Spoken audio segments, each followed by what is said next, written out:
Bueno,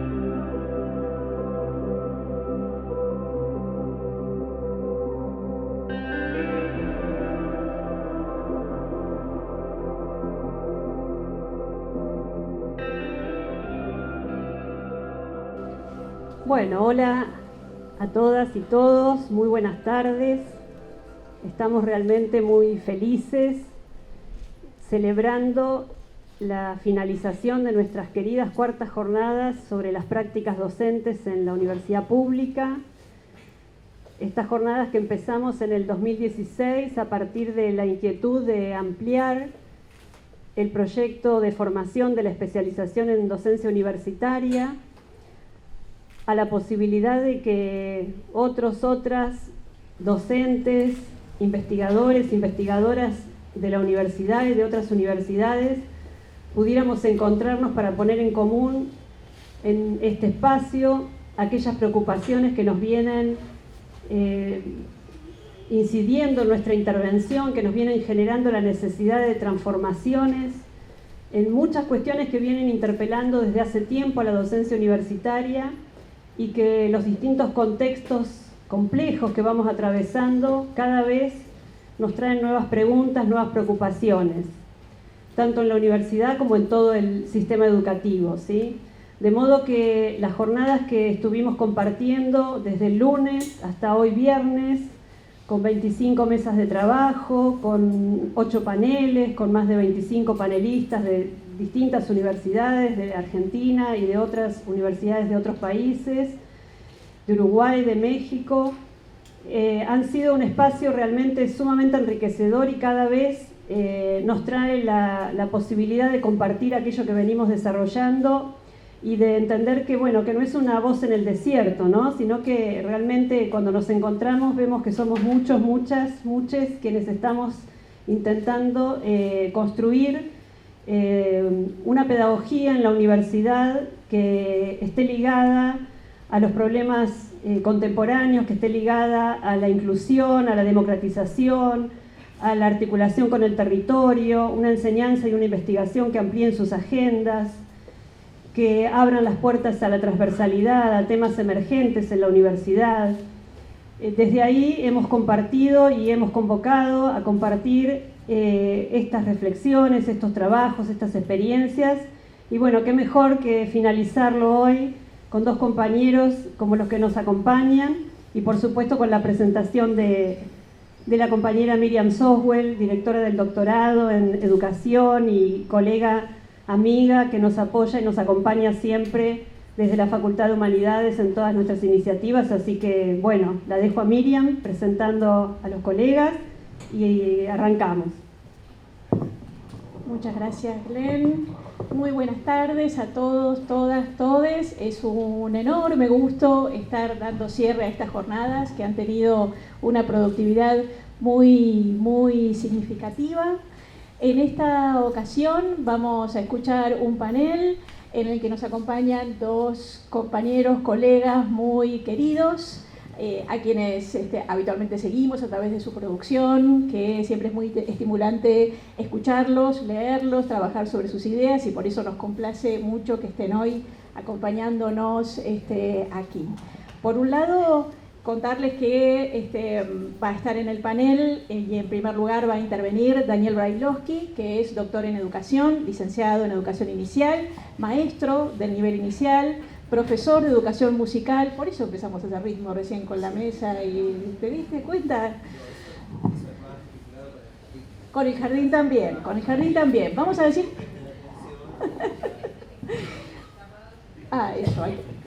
eso es africano, en tus ratos de ocio, sí. Bien. También les cuento que Daniel es docente investigador de la Universidad Pedagógica Nacional, donde coordina la licenciatura en Educación Inicial con orientación en tecnologías digitales, integra el equipo docente del Diploma Superior en Pedagogías de las Diferencias de Flaxo, donde trabaja junto con Carlos, profesor universitario de grado y posgrado en varias universidades, tales como la Universidad Nacional de Río Negro, que participó en estas jornadas activamente, la Universidad del Comahue, la Universidad Torcuato Di Tella y la Abierta Interamericana. Siempre les cambio el nombre a la universidad.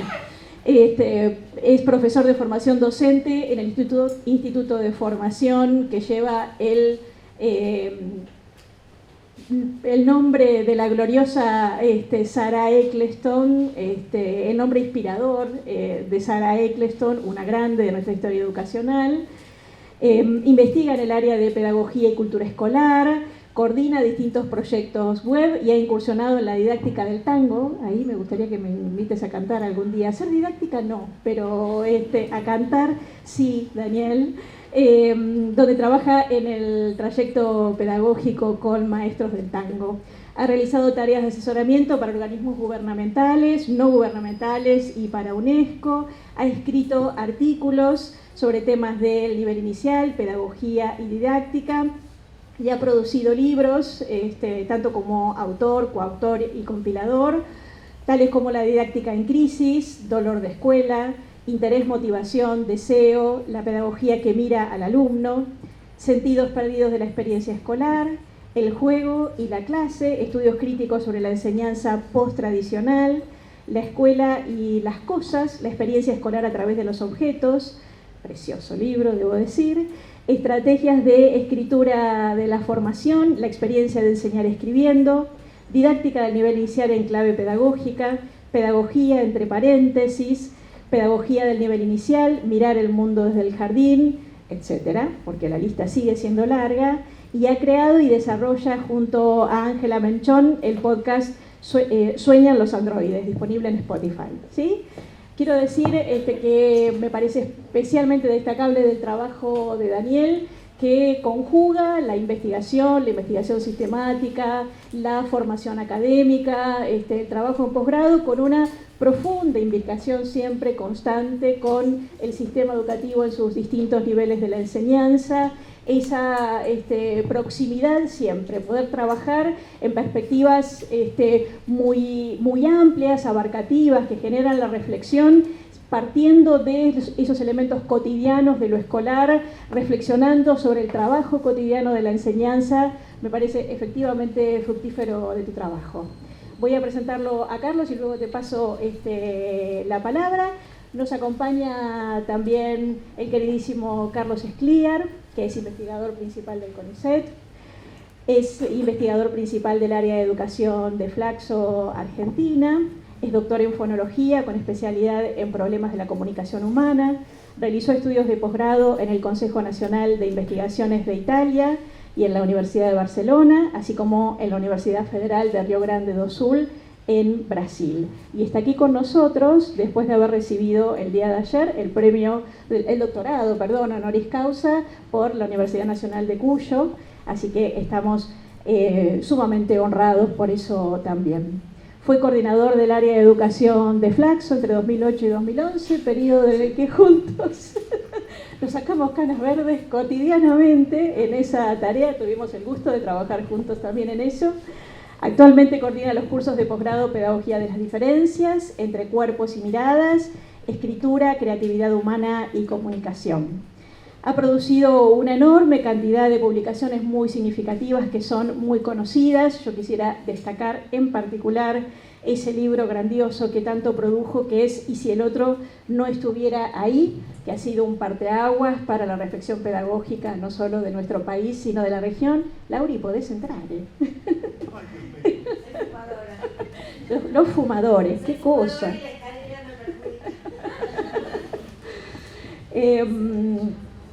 Ese libro que efectivamente ha sido muy significativo para la reflexión pedagógica, pero también Habitantes de Babel, Política y Poética de la Diferencia, Derrida y la Educación, Pedagogía improbable de la diferencia, La intimidad y la alteridad, Experiencias con la palabra, Huellas de Derrida, Ensayos pedagógicos no solicitados, La educación que es del otro, Entre pedagogía y literatura, Experiencia y alteridad en educación, Pedagogía de las diferencias es el curso, invertí las hojas, Conmover la educación, Lo dicho, lo escrito y lo ignorado, La escritura de la pronunciación a la travesía y Experiencias con la palabra.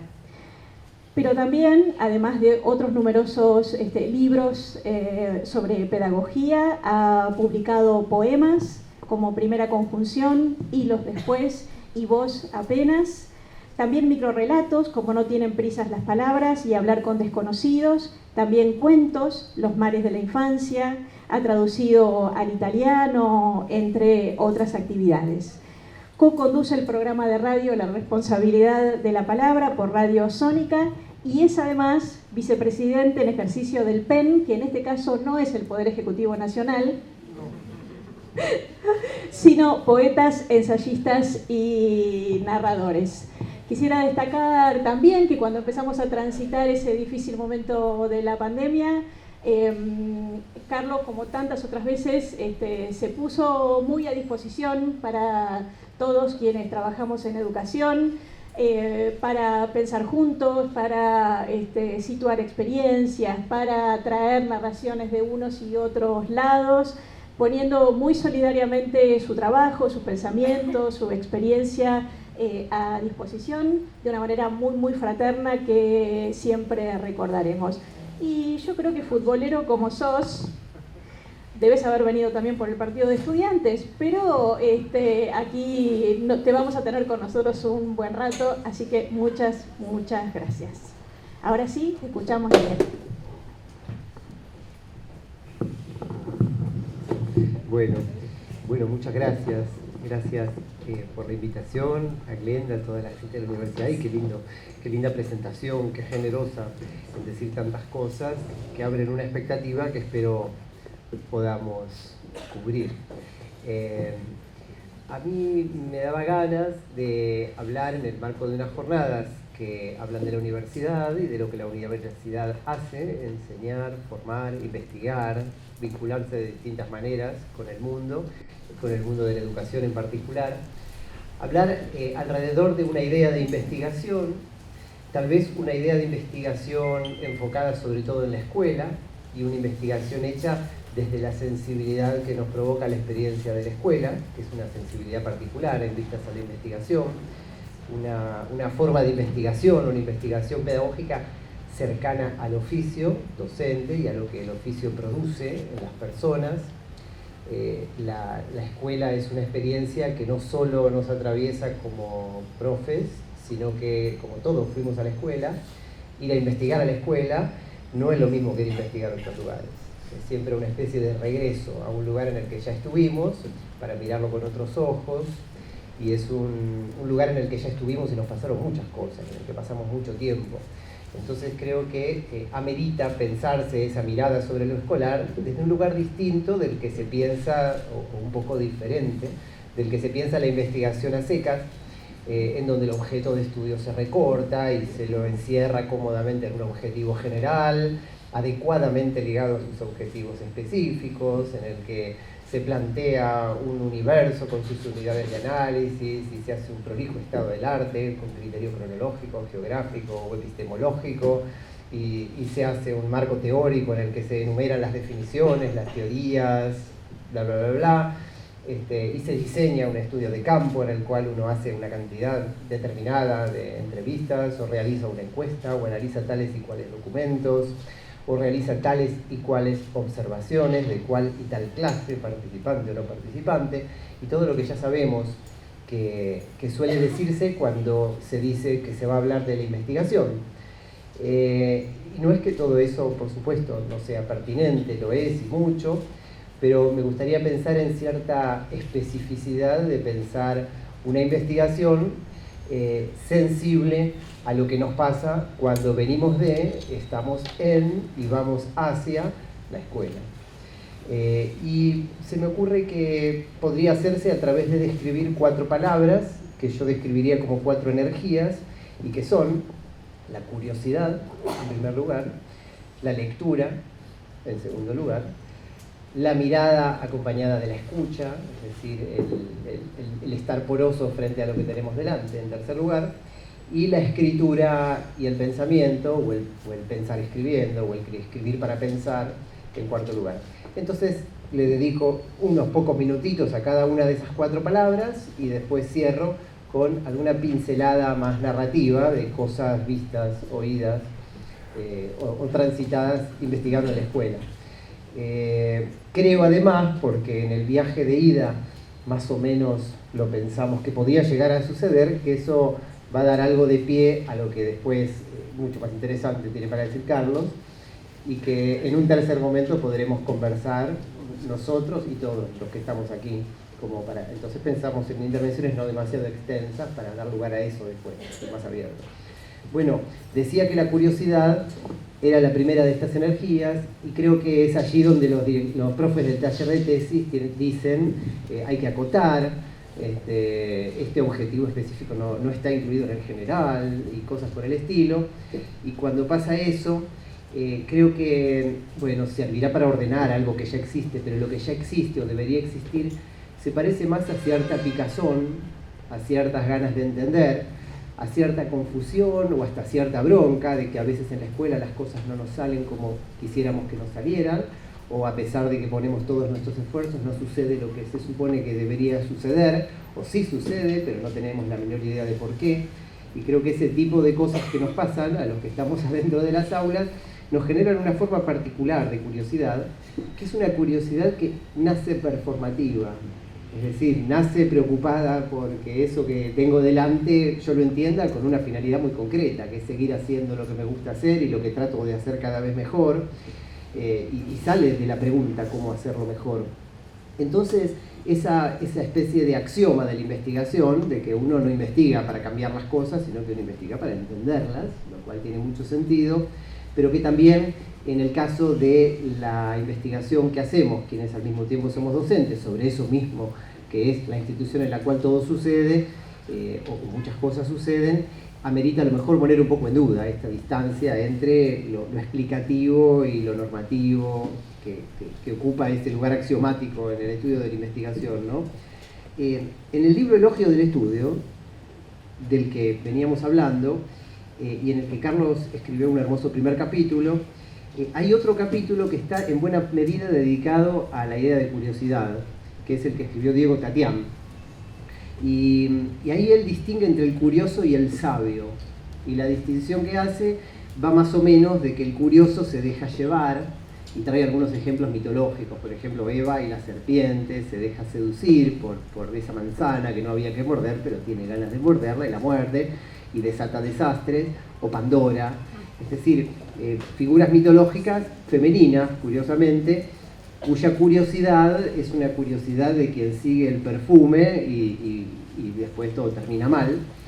Y en cambio da una idea de sabiduría, y el ejemplo es el de Odiseo, el de Ulises, que sabiendo, anticipando que el canto de las sirenas le iba a resultar irresistible, se hace atar al palo mayor, y entonces de esa manera digamos que aplica un método, ¿no? Entonces la figura del curioso es más asistemática, y la diferencia es que el sabio tiene un método. Y creo que en la escuela, para quien tiene una curiosidad investigativa, pasan un poquito las dos cosas, o se mezcla o se hace un poco más difusa esa distinción. Pensando en estas cosas, le mandé un WhatsApp a Fernando Bárcena la semana pasada, porque me acordé que alguna vez le había escuchado decir, o leído, no sé, incluso no sé si no habrá sido en ese mismo libro del que él también participó, que el que tiene estilo no necesita método. Eso había dicho o escrito. Y a mí me había gustado, lo había subrayado, o lo había escuchado y me había interesado, lo había anotado en el cuaderno, y le dije, ¿de qué iba eso que una vez dijiste o escribiste? Y entonces me dijo que él lo sacó de una novela de Camus, La Caída, y que la frase decía efectivamente que no era estilo, el que tiene carácter no precisa de un método, eso decía. Y me dijo que él pensaba que esa frase, claro, el que tiene carácter no necesita de un método, porque tener carácter a uno ya lo pone como en un camino, y decía que la palabra método justamente etimológicamente significa camino. Y por otro lado, pensaba yo que tener carácter o tener estilo, digamos, es consecuencia de estar sumergido en una forma de mirar, de conversar, de pensar. Bueno, no sé, no quiero meterme en camisa de 11 varas y tener que ser preciso en esta definición, pero pareciera como que tener carácter es algo que nos permite darnos el lujo de no aplicar el método, y que en cambio el método es la condena de los que lamentablemente no tienen carácter. Y en esta distinción entre una idea metodológica asociada al método y una idea metodográfica asociada a un estar pensando en una determinada sintonía, digamos. Se me ocurre que el tipo de curiosidad, el tipo de picazón de la investigación pedagógica, entonces, va y viene entre estas especies de dicotomías que se plantea la idea en sí de la pregunta de la curiosidad. Creo que la curiosidad enseguida se vuelve más fuerte, se vuelve más interesante. Freire diría que se vuelve epistemológica y deja de ser ingenua a través de la lectura, o a través de otras formas de conversación, pero también de la lectura, que es la conversación con otros que dijeron cosas antes. Los profesores de taller de tesis dirán, no, este es el momento de hacer el marco teórico y hacer el estado del arte, revisar antecedentes. Una distinción que siempre me sedujo, además es muy interesante, la diferencia entre hacer un estado del arte, es decir, contar la historia de cómo se pensó y se escribió sobre algo, y hacer un marco teórico, es decir, decidir con qué palabras voy a hablar de algo, que no van a ser cualquiera y que no van a ser azarosas y que no van a hablar por mí, sino que las voy a elegir con alguna soberanía. Son conceptos interesantes, políticos, sobre todo el de marco teórico, pero que uno lee para pensar, ¿no? Y que entonces leer, mientras uno está asomándose a la vida escolar, supone leer de todo.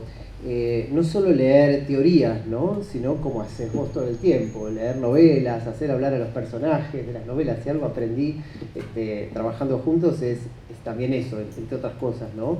Que uno piensa muy bien con fragmentos poéticos que a veces dicen más que... Bueno, y además que hay una diferencia en algunos casos bastante difusa. No sé, zona de desarrollo próximo. Es una imagen poética en un punto. ¿Quién caminó por una zona de desarrollo próximo? En pata. Bueno, digo, hay una línea un poquito difusa también, cuando la teoría consiste en metáforas que ayudan a entender. Bueno, las metáforas pueden venir de muchos lugares y que las palabras que se emplean todos los días para nombrar las cosas cotidianas de la escuela también son palabras muy potentes, y por eso los etnógrafos que hacen etnografía en escuelas todo el tiempo toman eso que ellos llaman los términos nativos y los elevan a categorías teóricas, porque las categorías teóricas están más arriba.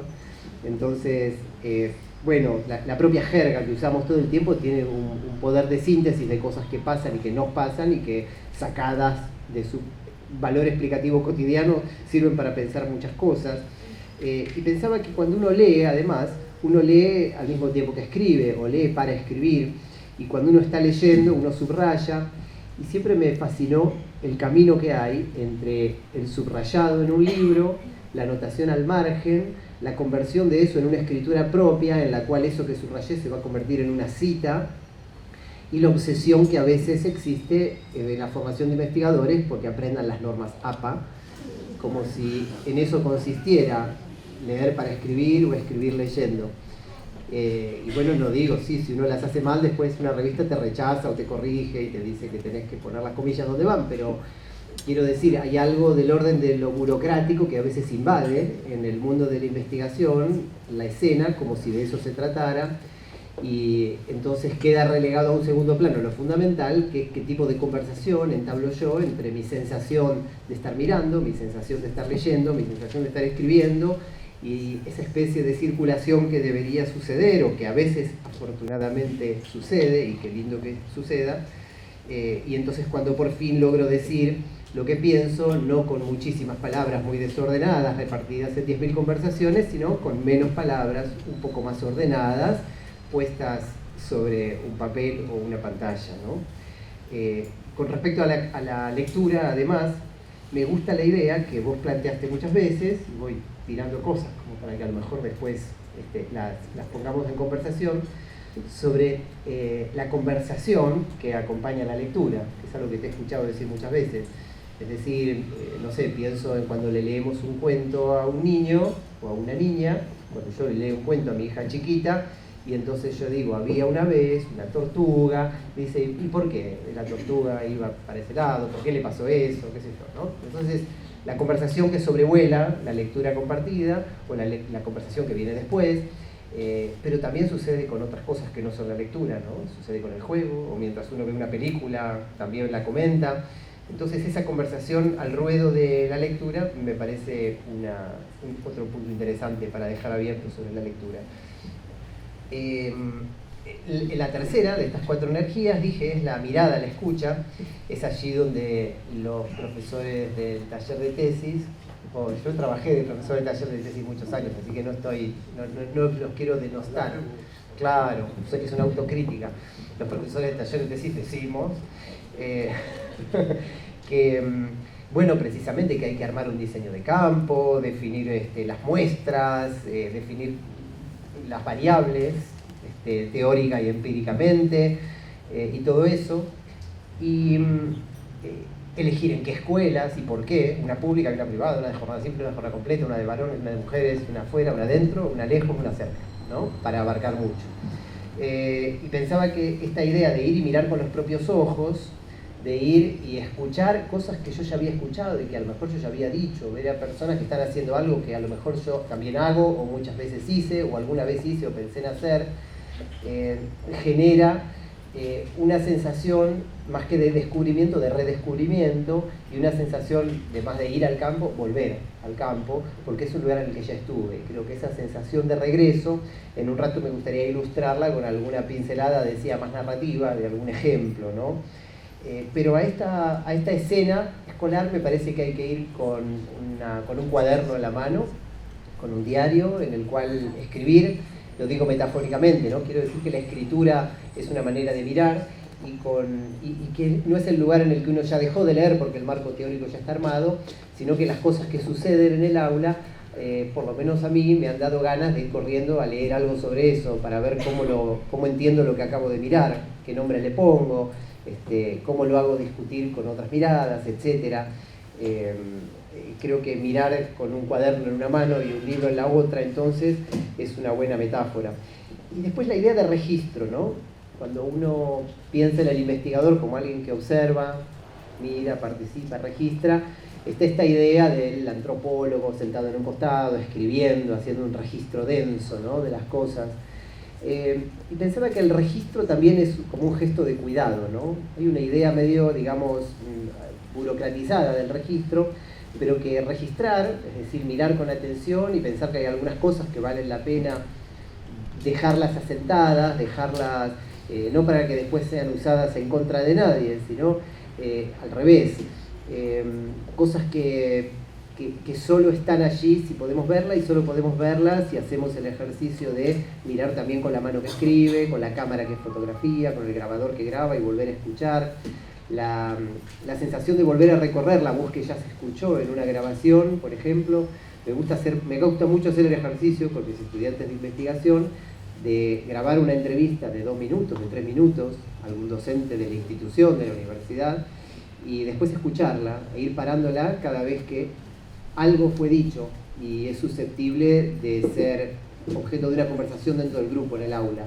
Entonces a lo mejor estamos 1 hora para escuchar 3 minutos y el pizarrón queda lleno de conjeturas y terminamos entendiendo que una entrevista tiene una guía de entrevista, pero que no es un instrumento para hacer hablar al entrevistado, sino para escucharlo, y que cuando lo estamos escuchando además pensamos y conversamos cosas que forman parte de aquella conversación a la que llamamos entrevista y que dio lugar a un despliegue de ideas a partir de la conversación. Y aunque es, por supuesto, desde una perspectiva de la investigación preocupada por el rigor, cuestionable que sea un conocimiento científico, el que surge de todas las cosas que se me ocurrieron, escuchando una conversación que tuve antes y grabé, creo que en el caso de la investigación pedagógica, atendiendo a esta primera observación que hice, del carácter performativo que tiene esa curiosidad, de cómo surge y se entremezcla con intereses y curiosidades en las que lo investigativo busca descansar en ciertas metáforas para poder aliviar ciertas inquietudes, tal vez vale la pena. Por último, la energía de escribir y de pensar obedece a la idea de, bueno, este es el lugar en el cual escribiríamos conclusiones, resultados, que no es lo mismo, y articularíamos, digamos, algunas categorías que pueden proponerse para ordenar todo aquello que vi, que escuché, que pensé, que leí. Pero pensaba que se piensa escribiendo y tal vez a la hora de ponerse a escribir sobre lo que uno vio, pensó, leyó, es donde realmente uno se encuentra con sus ideas, donde realmente uno puede descubrir realmente qué está pensando o incluso qué se estaba preguntando al comienzo, ¿no? Creo que en un libro de Rosana Guber leí una vez que uno no puede terminar de formular un objetivo de investigación cuando ya está muy avanzado todo y uno ya se puso a conversar y se puso a escribir y recién ahí te das cuenta cuál era tu pregunta, ¿no? Que por supuesto esto no se va a aplicar al que busca la vacuna contra el coronavirus, pero en el caso de la investigación pedagógica es una imagen interesante, la de desafiar esa forma, digamos, más estructurada de pensar la investigación, que uno escribe para volver a la curiosidad, porque uno vuelve a escribir preguntas, que uno escribe para volver a la lectura, porque uno escribe a partir de los apuntes y los subrayados, y que uno escribe para volver a lo visto y a lo oído, porque uno escribe también relatos, narraciones de las cosas que uno vio. Entonces me gustaría, como había anticipado, cerrar con algunas pinceladas narrativas. La primera tiene que ver con una ocasión en la cual fui a una escuela primaria, a un segundo grado, a observar, iba a quedarme durante unas semanas observando allí las clases, y la maestra me presentó al grupo de la siguiente manera. Chicos, les presento a Daniel, que es un profe que viene a acompañarnos durante unos días, así que viene también a ver cómo se van a portar, ¿eh? Entonces, claro, por supuesto, después con el correr de los días, no es que me quedé atornillado en el lugar del vigilante que iba a venir a controlar la conducta de los chicos, pero el hecho de que me presentara de esa manera, más allá de que pueda dar lugar a la típica reflexión, ¿no? El ingreso al campo, me da la sensación de que lo que ella dijo me dio más que pensar en un principio que si simplemente hubiera hecho lo correcto, si me hubiera presentado sin ese sesgo, sin ese prejuicio, porque me dijo algo sobre el lugar de los extraños que llegan al aula. En esa misma escuela me puse a observar las clases, las situaciones dentro del aula, pero también las situaciones en el recreo, en el patio, y yo tenía ganas, además de conversar con las maestras, con la directora, etcétera, de conversar con los propios niños, pero cada vez que yo en el patio me sentaba en algún canterito y algunos se acercaban y me ponía a conversar con ellos, sacaba el grabador y enseguida todos estaban muy acelerados, muy alumnizados, digamos. Estaban pendientes de que el recreo terminara, estaban en medio de sus juegos, el recreo era corto para que yo lograra, y realmente no podía conversar con ellos. Me enteré que a la salida de la escuela solían ir muchos de ellos a una plaza que estaba justo enfrente. Entonces, como yo vivía cerca, además, me quedaba bien, a la salida empecé a ir a esa plaza, llevaba un plato con galletitas, llevaba papeles y marcadores por si querían dibujar. Ellos me reconocían y primero dijeron, ¿qué haces de acá? Y después, cuando se acostumbraron también a verme ahí, empezaron a acercarse y a dibujar y a comer galletitas. Y en ese espacio no escolar encontré que hablaban de su alumnidad de una manera mucho más fluida, más relajada, más abierta. Podían aparecer un montón de historias entre ellos, con las maestras, hablaban de lo que sentían como injusto, hablaban de las cosas que los emocionaban, porque no estaban con el delantal puesto y no estaban en los 15 minutos del recreo, sino que estaban afuera. Y ellos necesitaban esa afueridad para pensar su condición de alumnos.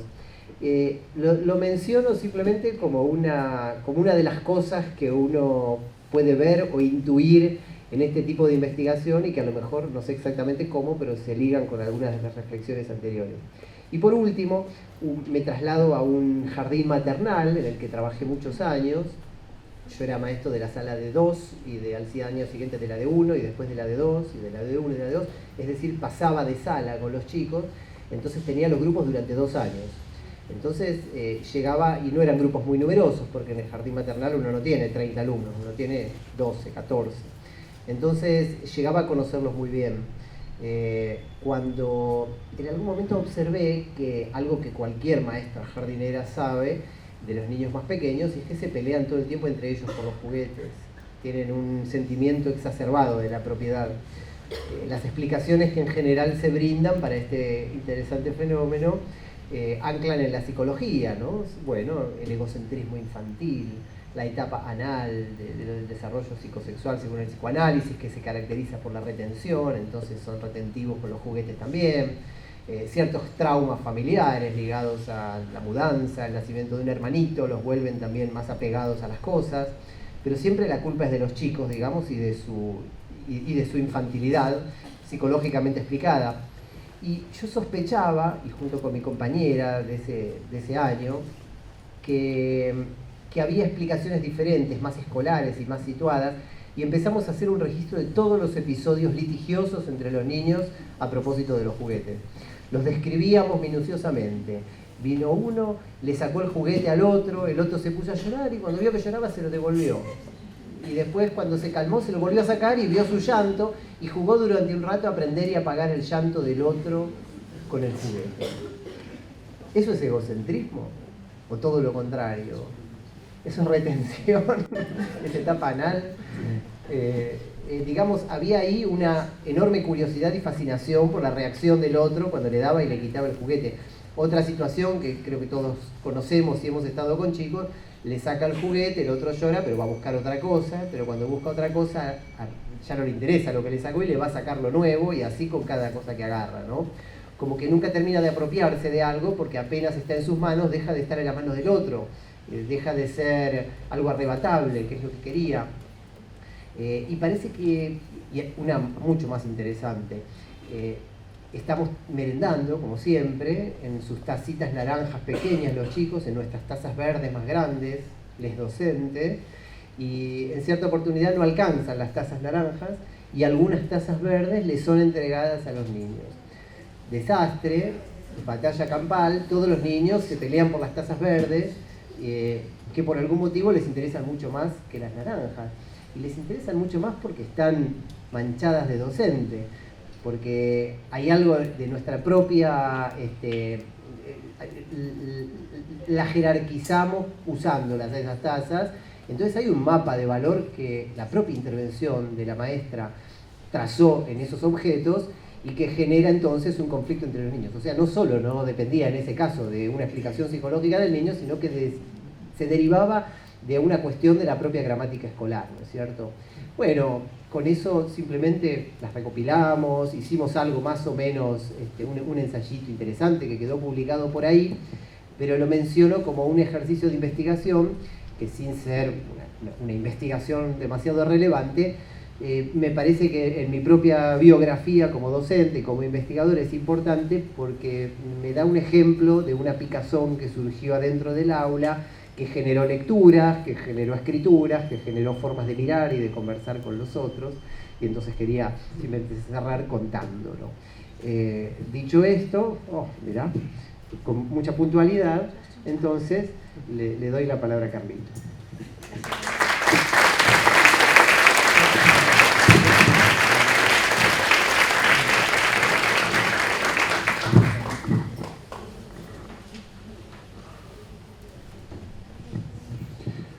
Bueno, buenas tardes. Gracias, Glenda, por la invitación. Feliz de estar en esta mesa. Ojalá que la vida se parezca a esta mesa. Tener amigos, ver otros amigos por ahí. Buenas tardes, querido.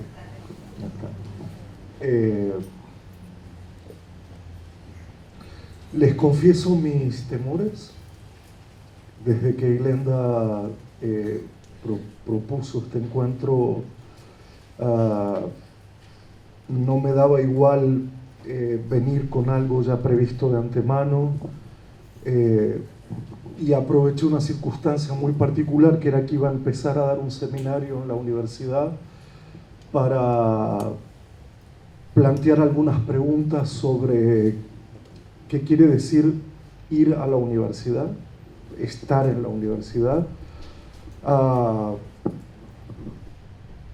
desdoblar eso en una pregunta que va a ser para mí el eje de lo que les quiero contar hoy, que es estudiar, una palabra rarísima, sobre todo en las épocas del aprender como las que estamos ahora, y donde estudiar parece una palabra anacrónica, incluso porque hice todo un estudio sobre la iconografía del estudiar, que parece muy clara en el siglo XVII, XVIII, ya en el XIX se empieza a dibujar, en el XX ya empieza otra iconografía completamente distinta, ¿no?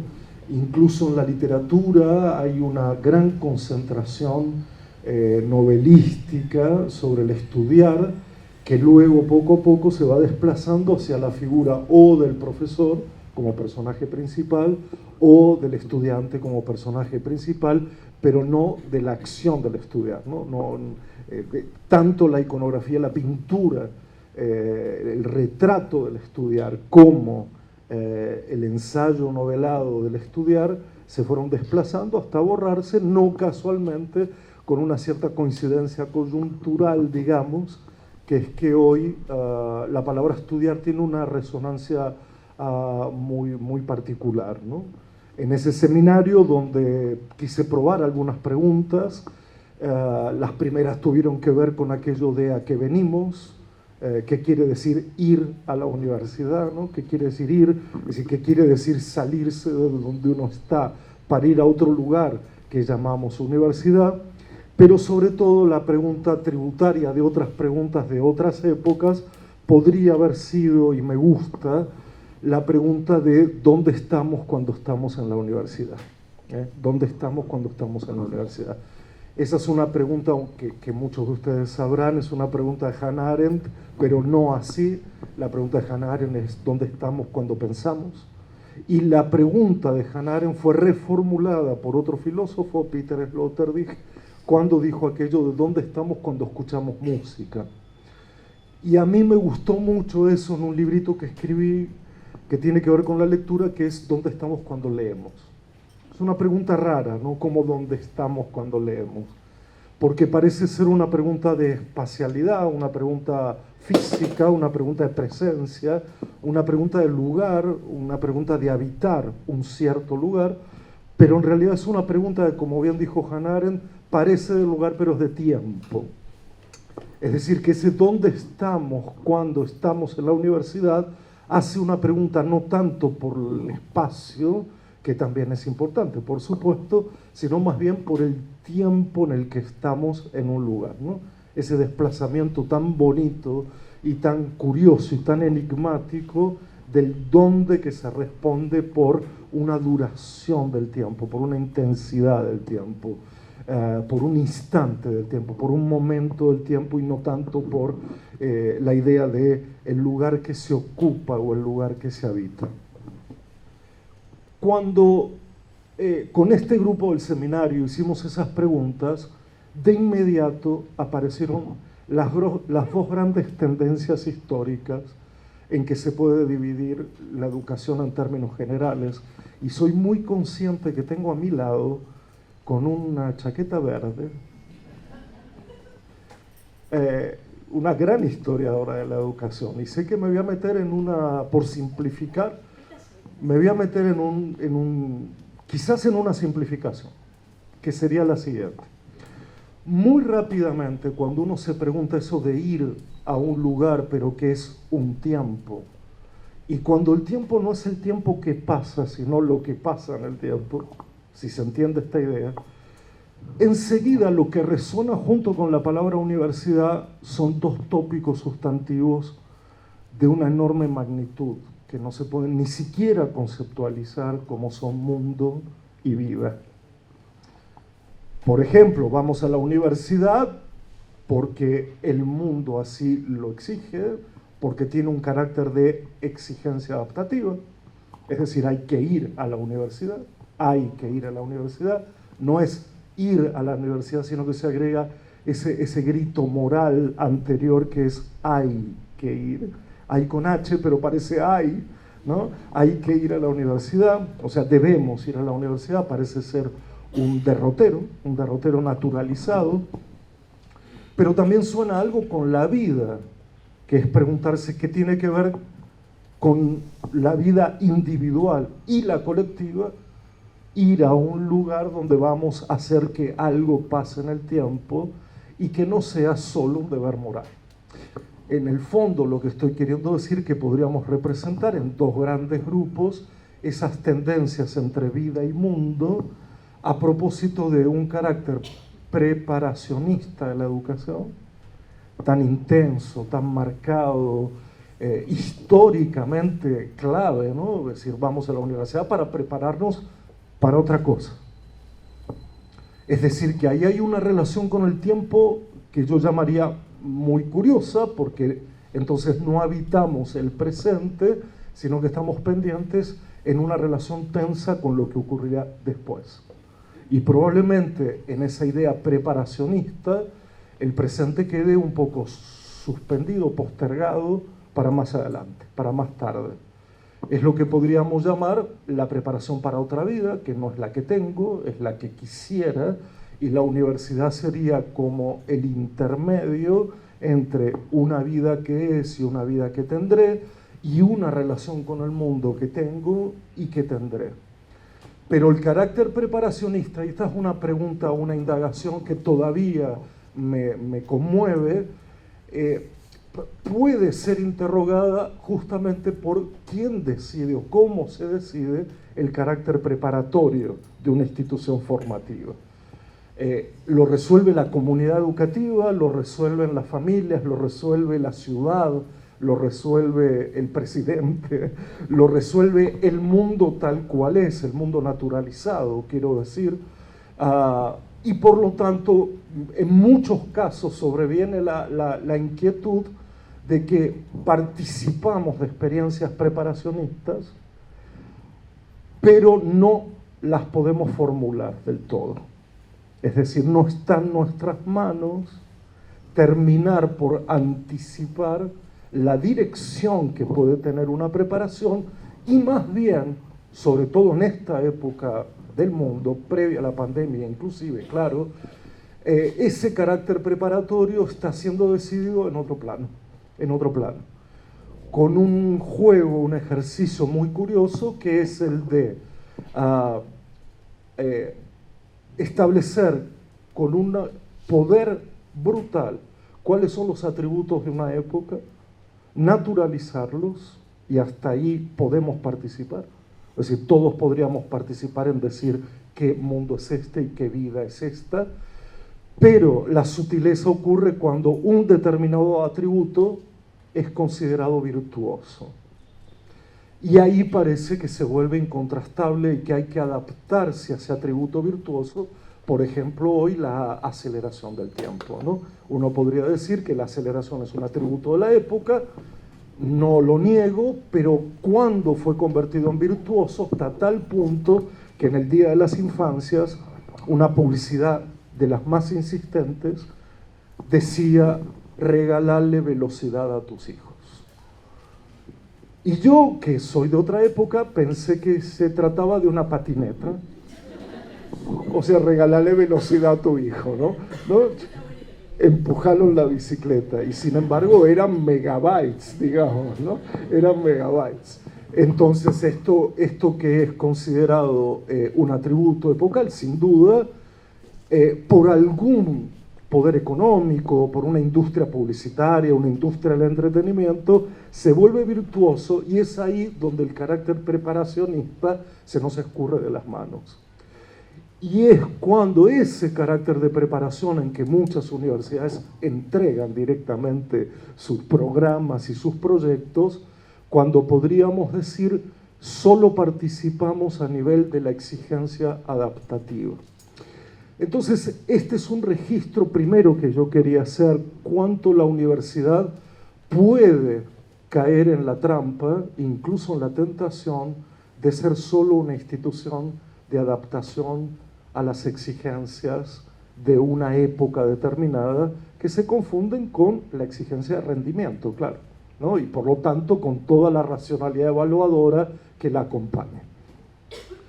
Pero hay otra línea, quizás menos subrayada, no tan grandilocuente, que es que en algunos textos históricos se relaciona la universidad con algo así como un vivir, una forma de vivir, una forma de vida, un modo de vivir.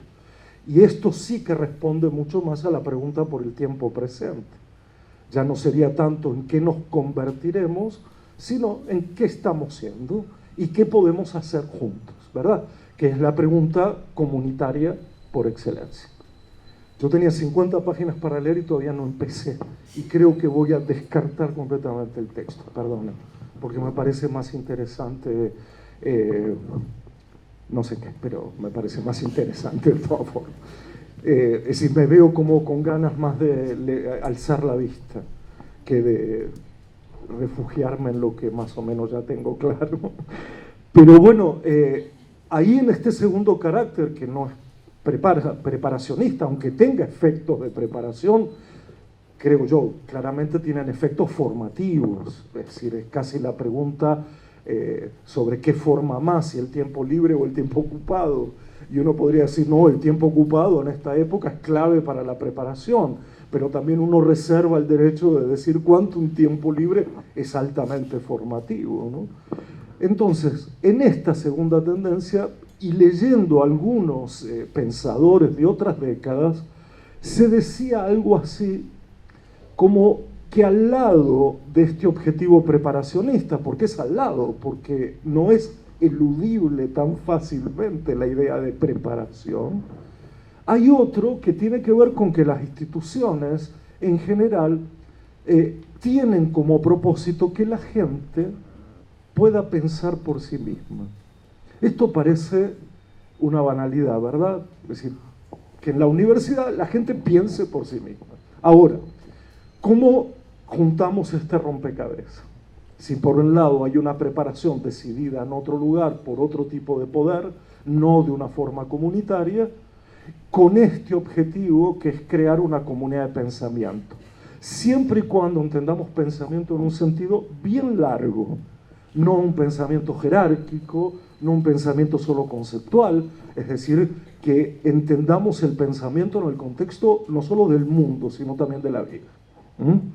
Y es aquí donde lo interesante me parece que se puede plantear es que para que podamos pensar por nosotros mismos debe haber una comunidad que sostenga nuestros pensamientos, que sostenga algunas lecturas, que nos permita conversar sobre lo que pensamos, lo que leemos, y que esa comunidad, que sí somos nosotros, a diferencia de la otra preparacionista, pueda entonces crear ese objetivo. Ahora, un estudiante frente a esta dualidad me preguntaba, bueno, entonces, ¿qué hago? ¿Me preparo o pienso por mí mismo? Porque si pienso por mí mismo, rechazaré en gran medida las exigencias adaptativas. En gran medida las rechazaré. Ahora, si me entrego a las exigencias adaptativas, más vale que no me escuche pensar por mí mismo. Porque uno de los grandes motivos de esta época, a propósito de esta dualidad, es cómo elegimos qué estudiar. Si lo hacemos por su fuerte vínculo preparacionista o si lo hacemos por su fuerte vínculo comunitario y ligado a la vida y al mundo. Se entiende, ¿no?, que esto trae no solo causas diferentes, sino consecuencias rotundamente distintas. En eso hay estudios muy interesantes sobre cómo en ciertos países las ciencias humanas sociales han sido elegidas por sobre otras en ciertas generaciones, cómo en otros países o en otros momentos del mismo país esa elección está completamente desvalorizada. Entonces, ¿a qué prepara, ¿no? ¿A qué prepara o cómo vivimos? Por momentos se plantea una dualidad. Le decía a Miriam antes, encontré una frase de Diodoro Roca del 18 que quizá atienda a esta pregunta, porque él decía algo así que ir a nuestras universidades a vivir, no a pasar por ellas. Ir a formar allí el alma que irradie, esperar que de la acción recíproca entre la universidad y el pueblo surja nuestra real grandeza. Bueno, este es el lenguaje del 18. Pero hay tres cositas aquí que a mí me interesaría mucho señalar. La oposición entre vivir o pasar. Casi yo diría la oposición entre vivir y sobrevivir. Es decir, cuando estamos en la universidad, ¿sobrevivimos o vivimos? ¿Pero es acaso un lugar para vivir? ¿O es apenas para sobrevivir mientras tanto? Lo segundo que me llama mucho la atención es esa relación que él hace entre universidad y pueblo, que es evidente. Pero lo que quiero decir, está allí la clave de la idea que la universidad tiene que ver con una comunidad de pensamiento. a lo que podemos llamar pueblo, claro. Repito, siempre que no entendamos comunidad de pensamiento como élite, como élite, sino un pensamiento mucho más extendido, más alargado, más comunitario, sostenido en la lectura, en la escritura, en la conversación, en eso que llamamos las acciones específicas de la universidad. Y lo tercero, esta idea de acciones específicas de la universidad, que en realidad es una pregunta por la especificidad de las instituciones educativas en esta época. Como bien ustedes saben, esa noción de capitalismo digital que ha sobrevenido es, en el fondo, una idea de que todas las instituciones sean una sola, la misma, y que esa institución, que es solo una y la misma, esté en la nube. No voy a hacer ninguna broma, vos también has trabajado sobre esa idea de la nube, si es inmaterial, si es material, si nos llueve encima. No voy a jugar a esa expresión, pero sí podremos preguntarnos dónde está la universidad, cuando la pregunta anterior había sido dónde estamos nosotros cuando estamos en la universidad, pero también está la pregunta ahora de dónde diablos está la universidad. Podríamos decir que hay una... ¿Dónde estamos cuando estamos en el campus virtual? ¿Dónde estamos cuando estamos mirando una nube? ¿Dónde estamos cuando estamos en la nube? Pero la pregunta aquí es sobre un regreso a una cierta idea de lo terrenal, de la vida como territorio. Y hay algo muy interesante que, si me permiten como desvío, quiero hacer notar sobre la reconstrucción de la idea de universidad, no solo como comunidad de pensamiento, sino como aquello que en la década de los 90 fue señalado por Virilio, el filósofo Virilio, a propósito de dos tendencias que ya se veían en el horizonte y en las que estamos hoy completamente empantanadas, incluso antes de la pandemia, y que la pandemia ayudó, agilizó, radicalizó, gracias a nuestra debilidad y nuestra rápida adaptación a las exigencias del mundo. Nos incluimos, porque si no, parece que son los otros los que se adaptan rápidamente a las exigencias del mundo. Y él decía, cuando todavía no había redes sociales, pero sí había ya el inicio de Internet, ¿cómo vamos a construir lo público si el mundo en el que estamos muestra como virtuosa el desgarro entre el tiempo y el lugar, entre el aquí y el ahora? ¿Cómo vamos a construir lo público? ¿Dónde queda lo público? ¿Dónde queda lo común, lo comunitario? Si entre el aquí y el ahora se produce un desgarro, una fractura. De hecho, esa idea de que para que se construya lo público es necesario el aquí y el ahora, es una de las preguntas que vale la pena hacerse en este preciso momento. Aquí, por supuesto, pero en general en lo cotidiano, es si haremos lo público y si lo formativo también, como lo público y lo común en comunidad, no exige, casi por definición, la reunión del aquí y del ahora. Porque está claro que lo que hemos vivido en la pandemia era el aquí prohibido, el aquí común prohibido, interrumpido. Y es cierto también que vivimos de ahora en ahora. Ahora una reunión, ahora una clase, ahora una planificación, ahora. Y eso fue lo que configuró la idea de redes sociales, que fue desprender el tiempo del lugar. Desprender el tiempo del lugar. Entonces, dejo planteada la pregunta que si de verdad somos aliados de una idea no tan preparacionista, sino más presentista de la idea de comunidad, necesitamos volver a pensar que eso depende del territorio temporal de la institución, así lo podríamos llamar. La institución es territorio temporal.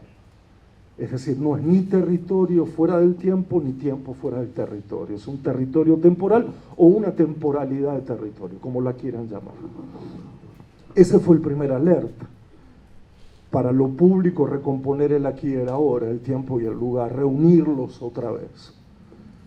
Pero planteó una segunda dificultad en estética de la desaparición, 10 años después, cuando ya las redes sociales eran más naturalizadas.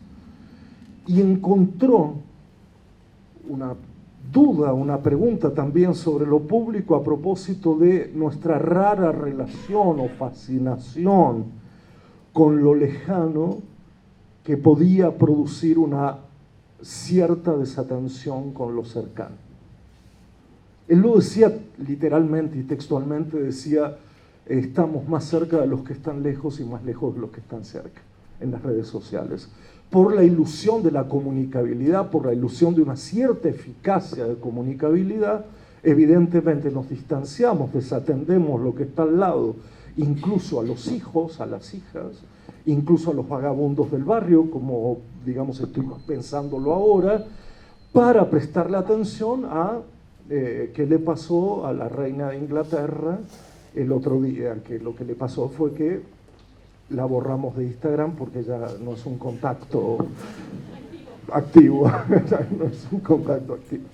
Fuera de broma, digamos que aquí en esta presunción de Pau Virilio del año 80 y del año 90, se vuelven a jugar estas dos, para mí, claves de la construcción de la comunidad del pensamiento. Aquí y ahora reunidos, prestar atención a lo cercano sin desatender lo lejano, en una relación con el mundo que vuelve a prestarle atención al que está al lado. Es decir, no tanto el mundo como indeterminado, sino el mundo otra vez como algo que puede estar determinado por nuestras relaciones en comunidad. Dos palabras sobre el estudio, porque eso era también lo que anuncié, y un cierre novelístico. Como dijo, yo tenía apuntado, por ejemplo, aquella idea de cuando relacionamos universidad con vida y mundo, es cierto que estamos pronunciando tres palabras demasiado poco consensuadas, ¿no? Es decir, que son tres sustantivos un poco grandilocuentes. Sobre todo la palabra mundo, que es de una opacidad absoluta, ¿no? Es decir, ¿qué es el mundo? No, paso, pero multiplico, por las dudas. ¿Saben? No tengo una definición de mundo, pero necesito un ejercicio de multiplicación de la idea del mundo inmediato. Porque por lo menos podríamos decir, no sé qué es el mundo, pero sí sé que el mundo es algo del orden de la multiplicidad.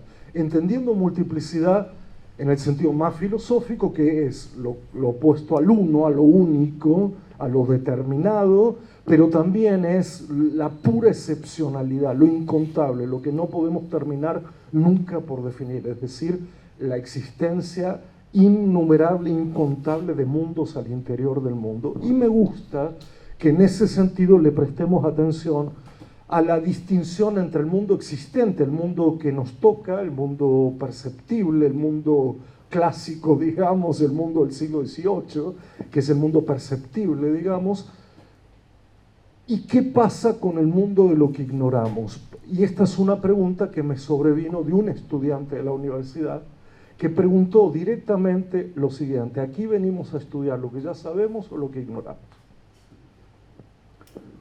Buena pregunta. ¿Y qué hacemos con cómo planificamos lo que ignoramos? Podríamos tener, en vez de, o junto a talleres de tesis, talleres de ignorancia, no lo dudo. Pero si no sé lo que ignoro, ¿cómo puedo mostrar lo que ignoro? Y hay una idea allí que vale la pena retratar, que es que además del mundo existente está el mundo no solo de lo ignorado, que es lo que permite, por ejemplo, la curiosidad. Como lo ignoro, o como soy curioso, salgo a explorar lo que no sé, sino de lo olvidado, de lo desechado, de lo perdido, de lo abandonado, de lo considerado anacrónico, del pasado considerado pasado. Es decir, hay un mundo que además se personaliza. No es solo lo olvidado, son los olvidados. Buñuel. No es solo lo desechado, son los desechados y las desechadas. No es solo lo ignorado en términos abstractos, también son las personas ignoradas,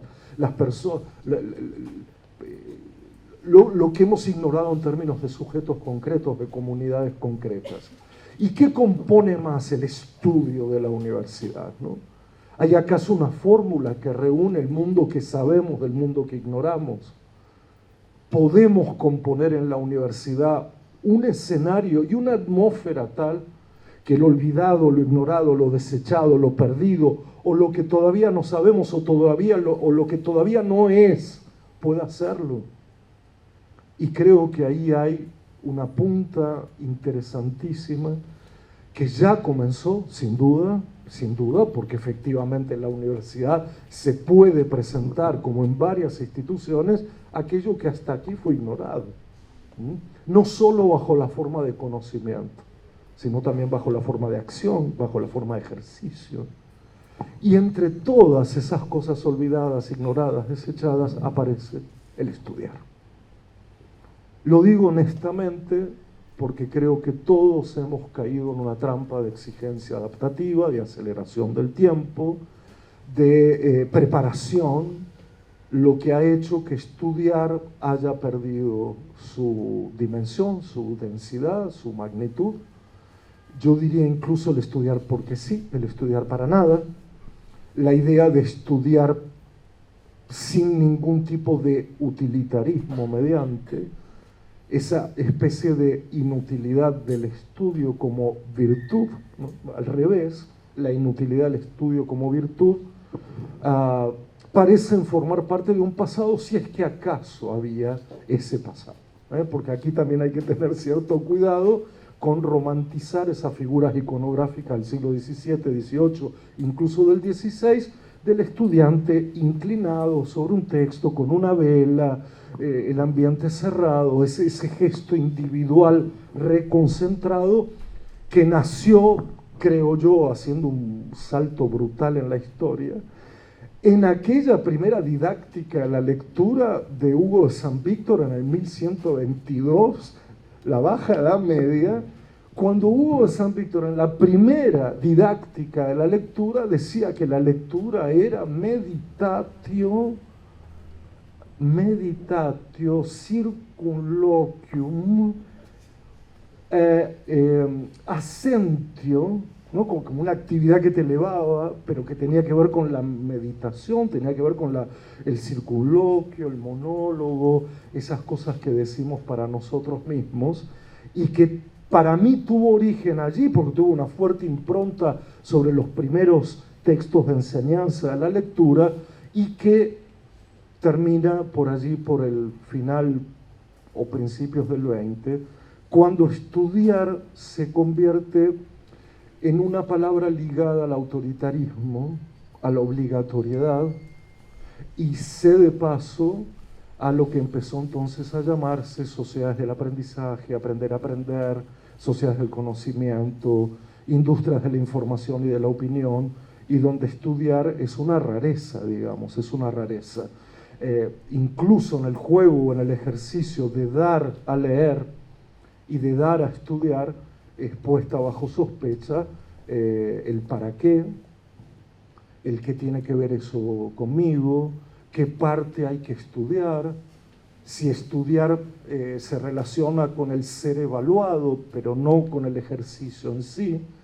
Hay una novela fantástica de Richard Ford llamada Canadá, donde el profe, cansado de sus estudiantes, que ante cada cosa que él les propone, los chicos le preguntan, ¿y eso para qué sirve? ¿Y eso qué tiene que ver conmigo, ¿no? Y él se pasaba varias horas tratando de argumentar un poco a propósito de esto. Bueno, esto sirve porque en el futuro, ahí va el preparacionismo, ¿no? Y esto, bueno, no tiene que ver contigo, pero ya me lo agradecerás, porque en el fondo, no sé qué, dentro de 20 años, toda esa cosa. Hasta que en un momento él decide, bueno, es una novela y pueden tomar estas decisiones. Hay que ver si nosotros también las podríamos tomar. En la novela él dice lo siguiente, a la próxima vez que le preguntaron, ¿y esto para qué sirve? Él dice, para nada. conversemos, pero no sirve para nada si servir quiere decir ser servil, ser utilitario, sacar un provecho individual, ser un material de lucro, tener una finalidad inmediata. Y lo de al lado, ¿no? El chico de al lado le pregunta, ¿y esto qué tiene que ver conmigo? Esto que me han dado a leer no tiene nada que ver conmigo. Claro, Tolstoy no tiene nada que ver conmigo, yo no lo voy a leer, porque ¿qué tiene que ver conmigo la Rusia del siglo XVIII? ¿Qué tiene que ver conmigo la poesía simbolista del XIX francesa? ¿Qué tiene que ver conmigo? ¿Qué tiene que ver lo de los pueblos originarios conmigo? ¿Qué tiene que ver el mundo existente, el mundo que toco, el mundo real, digamos, el mundo de la coyuntura? Y él dice, no tiene nada que ver con vos, por eso te lo enseño. O sea que justamente lo contrario, como no tiene nada que ver contigo, si como no coincide con tu mundo, y aquí lo que hacemos es multiplicar mundos, ir más allá del mundo existente, porque hay un mundo olvidado, ignorado, desechado, perdido, aquí está. La tarea es mostrar el vínculo desinteresado con el saber, estudiar, y la tarea es recomponer la relación de utilidad o de utilitarismo. Ahí Spinoza hace una diferencia bien interesante entre lo que es útil, ¿no? Lo que es útil para lo humano y lo que es utilitario, ¿no? Desde el punto de vista del conocimiento como mercancía o incluso como trueque. Entonces, dos recomposiciones finales de vidas y el último comentario de la novela, que no era esta, Richard Ford, es otra, que es la recomposición de volver o de ir, para no decir volver porque no sé si alguna vez estuvimos allí, de un conocimiento desinteresado y una multiplicación de mundos tal, porque la educación no es solo hacer coincidir el mundo con tu mundo, porque si así fuera estaríamos solo en el plano de la identidad. Y yo sé que esta es una época fuertemente identitaria, lo sé. Pero creo que tenemos que dar otro paso, que es cómo afirmando identidades salimos a mundos que no son los personales. Incluso cuando lo personal puede entenderse colectivamente, ¿no? Colectivamente. Bueno, cierro entonces.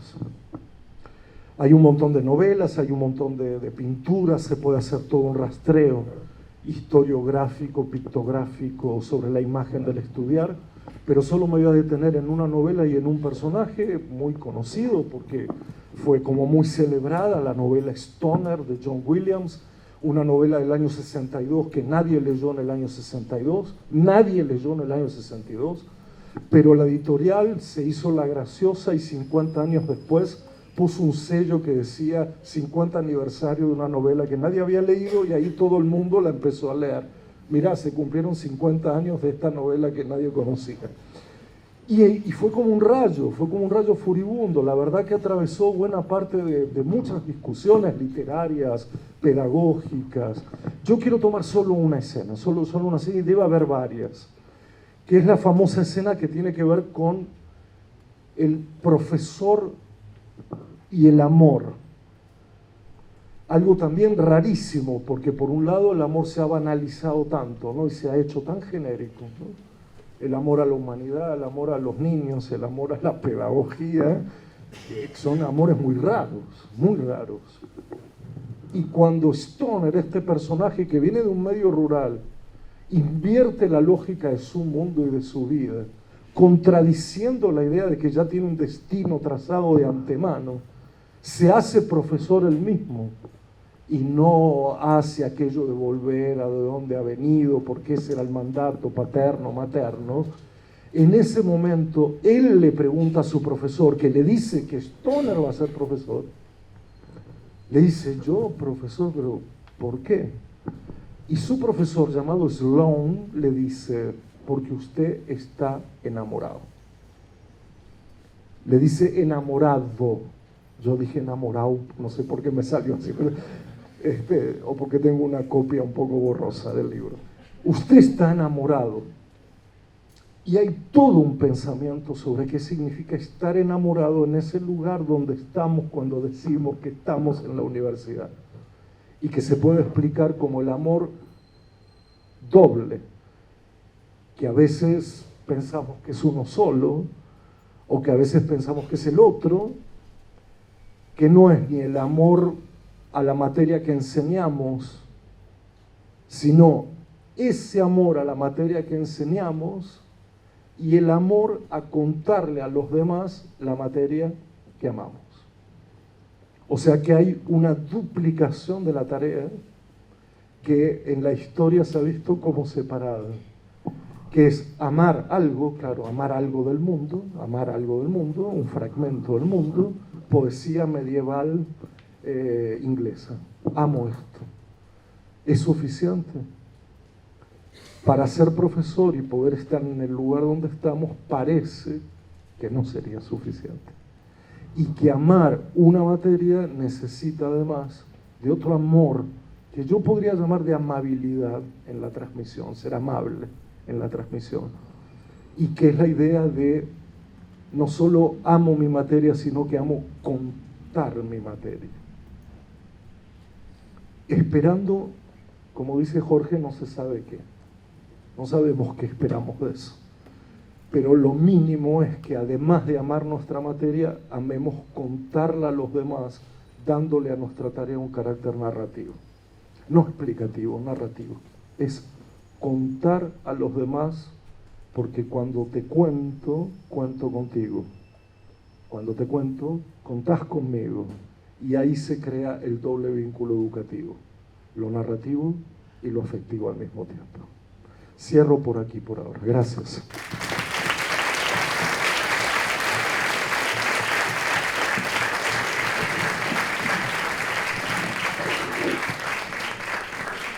Bueno, muchas gracias a ambos por tan sugerentes intervenciones. Tenemos un rato para poder seguir conversando a partir de algunas preguntas que pueden suscitarse aquí o en el vivo de Facebook, de YouTube, que va a ser. Yo, mientras se preparan a disparar algunas preguntas o a recogerlas del YouTube, bien, vas a tomar un descanso. Me quedo pensando mucho respecto efectivamente a suspender la cuestión preparatoria, propedéutica, como un lugar que invita poco a enamorarse de la experiencia que se vive. Y efectivamente esa rémora preparatoria es algo con lo que todos los niveles del sistema lidian. Probablemente la secundaria es el que más lidia con esa noción, pero en realidad siempre está esta idea de que cada instancia lo que hace es prepararte para la próxima, ¿no? Y cuánto poco promete esa invitación, y que efectivamente poder pensar en transitar la experiencia de la formación pueda tener así un lugar más soberano, más de la propia experiencia, de traer los propios aprendizajes, de ponerlos en cuestión, de ponerse disponible para lo que se ignora, etc. Pero también, ¿cómo pensar en el trabajo de andamiaje? Porque entrar a cada uno de esos lugares, tener las disposiciones para poder sacarle el provecho, darle lugar a la propia voz, sentir que las experiencias que se traen son interesantes, valiosas y demás, es una búsqueda a la que hay que entrar, ¿no? Entonces, ¿cómo abandonando, y me parece productivo abandonar la idea propedéutica preparatoria para sí recuperar, no sé, también me parece que no es algo que haya que ir a buscar a otro lado, pero tener presente el andamiar, el generar condiciones para, el producir para que esa experiencia vital efectivamente esté abierta para todos y todas y todes. Entonces ahí efectivamente comparto mucho contigo esta preocupación por correr ese énfasis que se viene teniendo en el aprendizaje como algo más individual, de los méritos, de cómo cada uno se desempeña y que por lo tanto es responsable de sus desempeños, y ponerlo, sí, en el lugar de la enseñanza, como un lugar en el que se construyen puentes, en el que uno se pone disponible, y que eso es una responsabilidad colectiva, es una responsabilidad no del aprendizaje que el otro logra o no individualmente, sino de lo que uno pone a disposición. Y cómo esos sucesivos intentos se articulan con trayectorias, ¿no? Que la trayectoria nunca es individual, sino es a partir de todo lo que se pone en funcionamiento o se resta de una relación. Entonces sigo pensando en eso, cómo descorrernos o quitar el énfasis en lo preparatorio y en lo metodológico, en las preguntas que Daniel abría, y darle lugar a ese propio énfasis, ese propio estímulo de la investigación y del estudio, que también requiere una sofisticación que no viene dada. Entonces, ¿cómo abrimos condiciones para ello? ¿Cómo lo andamiamos? ¿Cómo lo acompañamos? ¿Cómo le hacemos soporte en todos lados donde el trabajo de enseñar nos pone frente a esas posibilidades, ¿no? ¿Solo eso?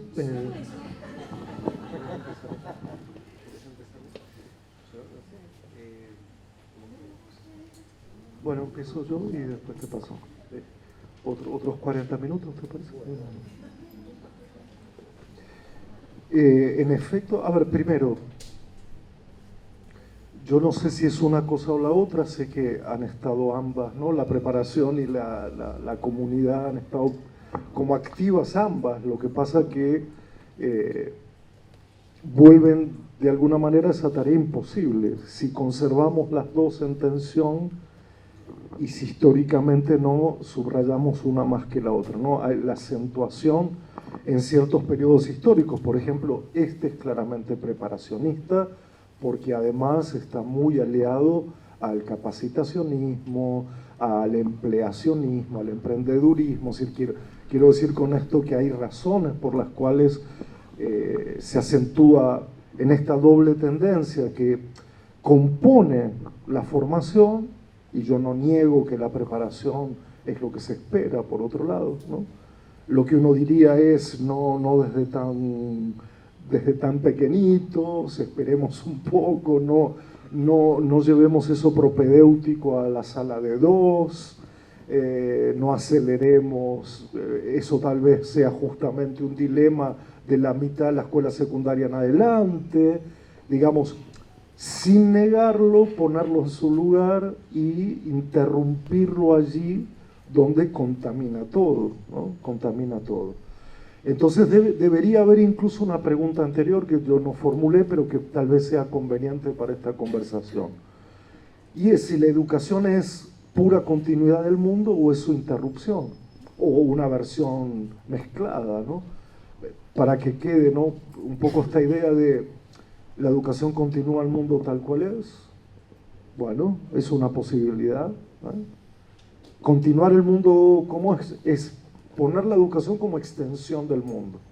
Es decir, es una prótesis que el mundo inventa para continuarse a sí mismo, a sí mismo.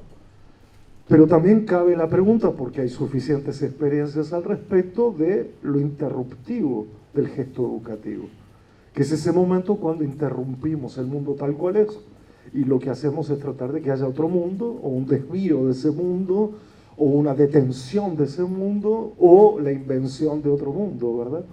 Entonces, la pregunta para mí anterior sería esta: antes de la preparación y la comunidad, si en esas comunidades que preparan, la idea educativa es continuar al mundo porque el mundo es el que es, y hay cierto encogimiento de hombros, y porque la fuerza del mundo es mayúscula con respecto a nuestras propias fuerzas, y porque según sé el mundo se resiste un poco a que hagamos lo que querramos hacer con él, ¿no? Por lo poco que sé, el mundo no es tan amable con lo que queremos hacer de él, porque hace siglos que queremos ser más justo, más igualitario, pero el mundo se resiste, ¿no? Un amigo nuestro decía, es lo que me pasa a mí cuando quiero tocar la guitarra, ¿no? Es decir, la guitarra se me resiste de alguna manera. Un idioma extranjero se me resiste, no puedo hacer lo que quiero con él, salvo Open English. Ahí sí que puedo, el idioma es de fácil acceso.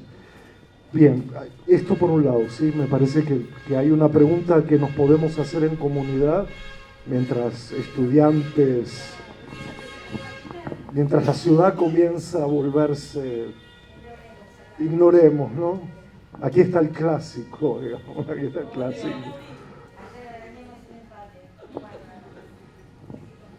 Yo ni siquiera puedo decir eso, Laura. Nunca arañamos ni siquiera un empate. Nos arañamos. Sí, muchas gracias. Y entonces sí que quiero ir a un desenlace posible. ¿Será que la pregunta que nos hacemos y se hacen los estudiantes hoy es que la universidad tiene que ver con ayudarnos a hacer algo o alguien en el mundo? ¿Será que esa sigue siendo la pregunta? ¿Será que podemos decir que la universidad tiene que ver con una forma de estar en el mundo, no tanto de ser? O si quieren reunirlas en el famoso estar siendo, con mucho gusto. Con mucho gusto. Pero hay algo que vino últimamente a colación y es muchos en comunidades de pensamiento en las que trabajamos abandonan esta doble pregunta de estar aquí porque queremos ser algo, alguien en el mundo, mientras el mundo impide esta suerte de ejercicio de potencia del individuo, aunque te llama eso, ¿no? Al mismo tiempo, también en el de estar, como pasar, por la pregunta de si cabe, la pregunta del tener el mundo, ¿no? Tener algo del mundo, y con otra idea del tener que no sea la propiedad privada, el poseer, el adueñarse, tal como sugiere el significado latino de la palabra tener, que es haber, avere, y que redunda en tener como guardar, como conservar, como no solo como agarrar para sí, para uno mismo, ¿no? Y a mí me gusta esa idea, se planteó hace muy poquito porque el haber tiene tres derivaciones muy bonitas que son habilidad, hábito y habitar. Y me preguntaba, porque son palabras que en la etimología del tener aparecen, si podríamos en las instituciones educativas en general disputar hoy, en esta época, un sentido al tener el mundo. No solo a disputarle su sentido al qué quiere decir ser o no ser, o estar o no estar en el mundo, porque esas son respuestas muy uniformes, ¿no? Solo se es o se está de una manera, o no se está ni se es, el rechazo a esa idea, y entonces creo que puede surgir allí, en esta trilogía tan bonita que empieza con H, que es convertir las instituciones educativas en lugares a habitar, es decir, que no sean ni de paso, ni que se ocupen, aunque hoy es necesario ocupar, pero es necesario ocupar para que se vuelvan habitables, si no, no se vuelven habitables. Y entonces, habitar, desarrollar habilidades en el sentido de saber cosas de verdad,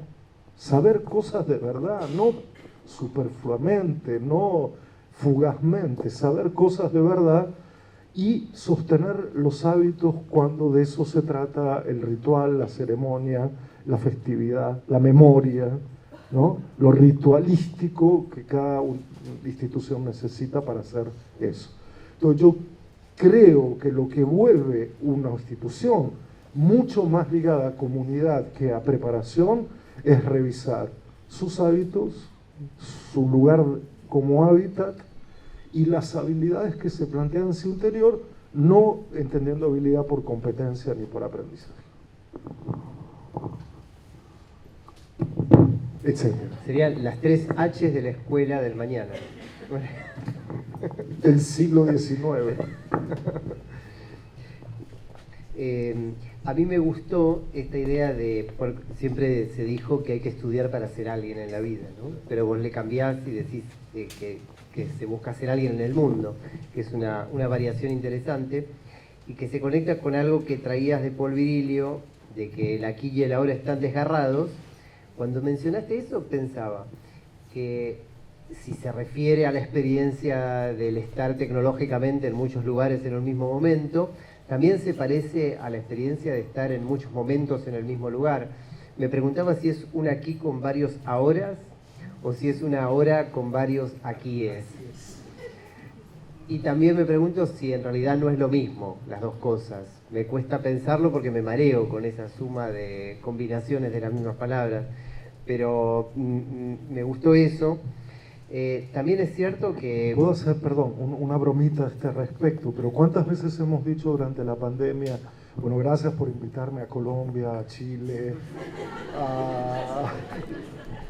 y yo estaba en pijamas?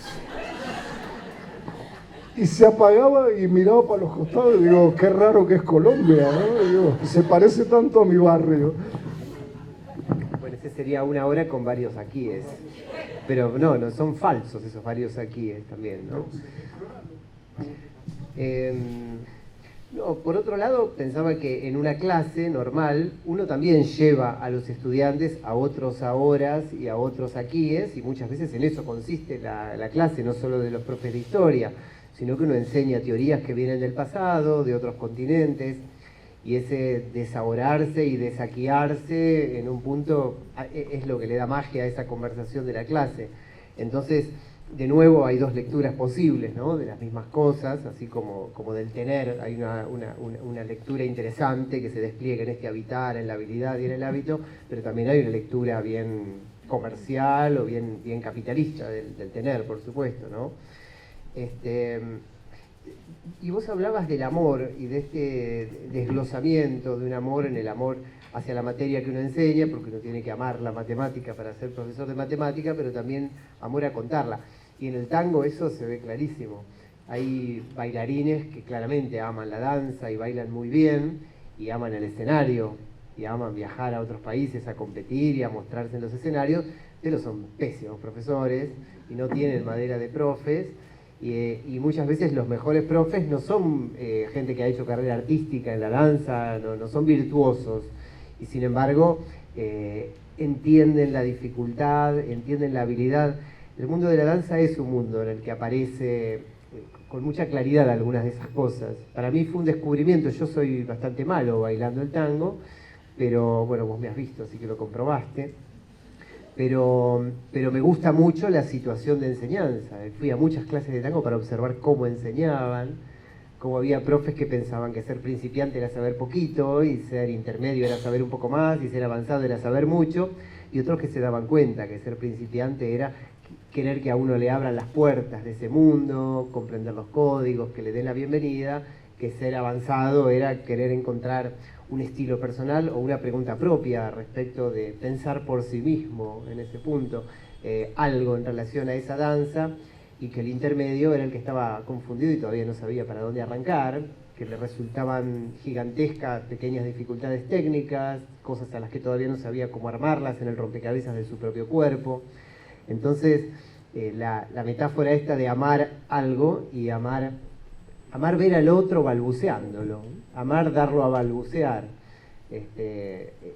amar relacionarse con recrear la propia dificultad, el propio momento en el que uno se sumergió en esa materia, viéndolo recreado en el otro. Esas me parecieron metáforas interesantes. Y por último, en relación a esa comparación que vos sugeriste cuando hablabas de que en lo que yo había presentado también había una dualidad entre lo metodológico, más duro, y una visión, digamos, bueno, más abierta, que en el nivel inicial, y perdón si recurro a ese nivel de enseñanza, pero bueno, yo creo que es el más propedéutico de todos, dicho sea de paso, hasta se lo ha llamado preescolar, como que preparaba para la escuela, bueno, o tiene un carácter propedéutico muy nítido.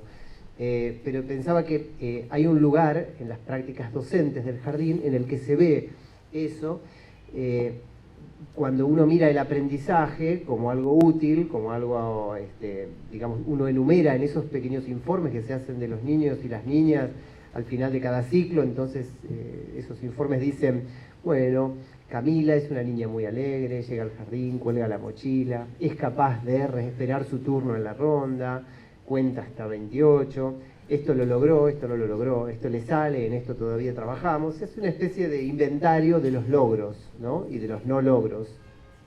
Y hay una crítica dentro del nivel inicial a ese informe tan taxonómico, tan listado contable de lo que le salió y no le salió al chico.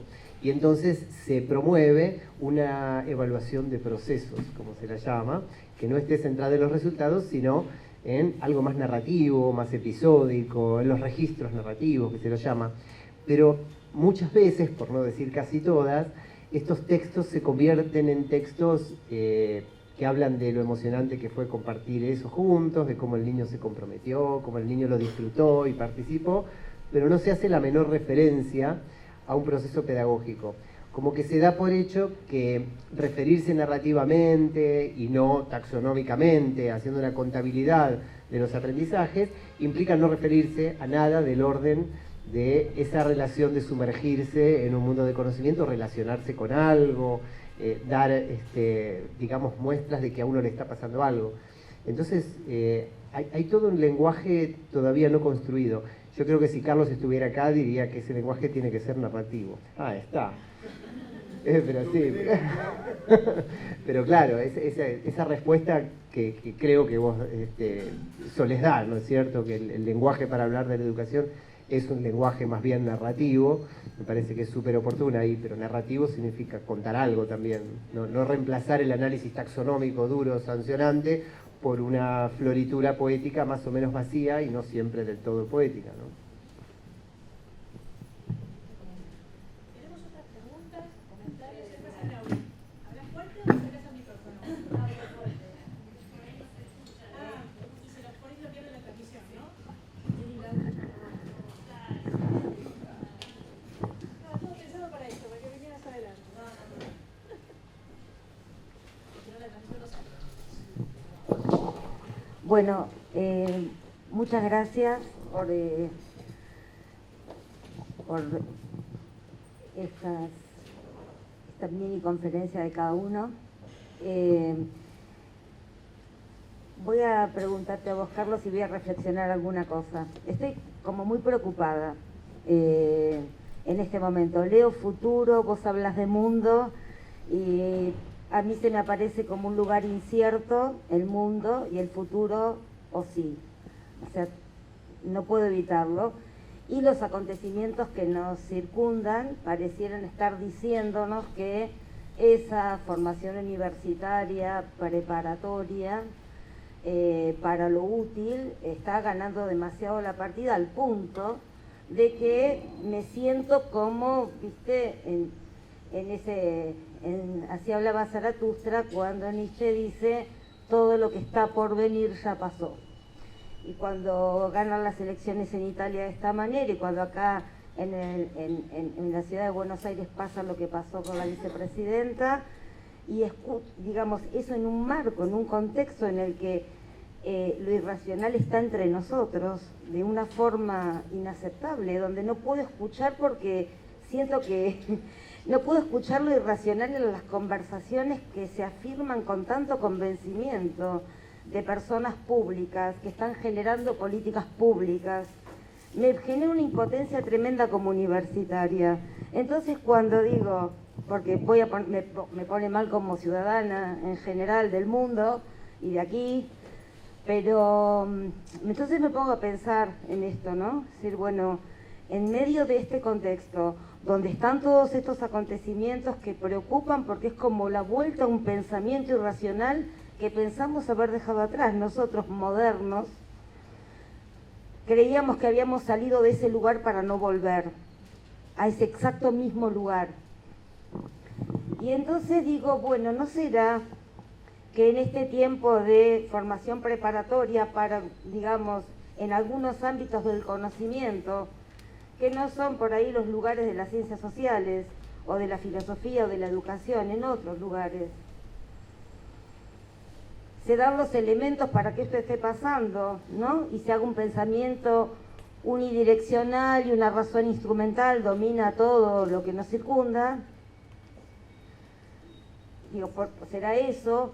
¿O será que nosotros en la construcción de lo comunitario estamos llegando tarde a todo, digamos, o qué pasa? Es decir, o estamos llegando tarde, o no estamos siendo capaces de... Porque hay algo que conmueve y pareciera ser que de esto no se habla en las aulas, no se habla de esto que nos circunda, es decir, que nos preocupa un pensamiento único, ¿sí? Un pensamiento único, una razón instrumental y, digamos, conmovidos pensando en que vuelve el monstruo. Y eso en el contexto que señalé al comienzo, de incertidumbre del mundo y de incertidumbre del futuro. Entonces ahí me pregunto, entonces cuando te doy a leer, te digo que estudies, que hay otros mundos posibles, que si bien es cierto que el mundo no se puede conocer como universal, ya lo dijo Kant, y acá todos lo seguimos, obedientes, pero sí hay muchos mundos posibles. Te invito a conocer uno, otro, y vos me preguntás, ¿qué tiene que ver con mi ser en el mundo? Esto que me das a leer. Bueno, pero es otro mundo, y es otro mundo, pero ¿para qué me sirve? Ahí empezamos a perder la partida, me parece a mí. Debe insistir, estudiar. Esto sirve, es otro mundo, porque si no nos quedamos con uno solo, el nuestro. Y ese identitario, no sé qué pensás, me parece que se nos empieza a volver en contra. A un punto dramático como el que avisoramos para el mediano plazo. Así que yo digo, ¿qué hacemos con la educación en este tiempo? Estoy muy preocupada, vine con esta preocupación. Acá no sabía que ibas a hablar de esto, pero estoy muy conmovida por el momento, ¿sí? Y creo que como en la universidad podemos, digamos, colocarnos situadamente en lo que pasa y hablar, digamos, como personas adultas con otros adultos, tenemos que encontrar los argumentos para que allí tampoco, digamos, que allí no ingrese la posverdad, que allí no ingrese la imposibilidad de comunicación, que allí tengamos las palabras, las narrativas, los argumentos, porque hay que construirlos, porque me parece que es nuestra responsabilidad y eso es lo que debe producir la universidad hoy. Porque no sea que con eso que estamos construyendo comunidad y construimos sentido, resulta que nos pase por encima, viste, Cronos, por afuera, eficiente, ¿no? Y termine ganando a la derecha en todo el mundo. Eso te quiero preguntar, ¿qué hacemos, Carlos?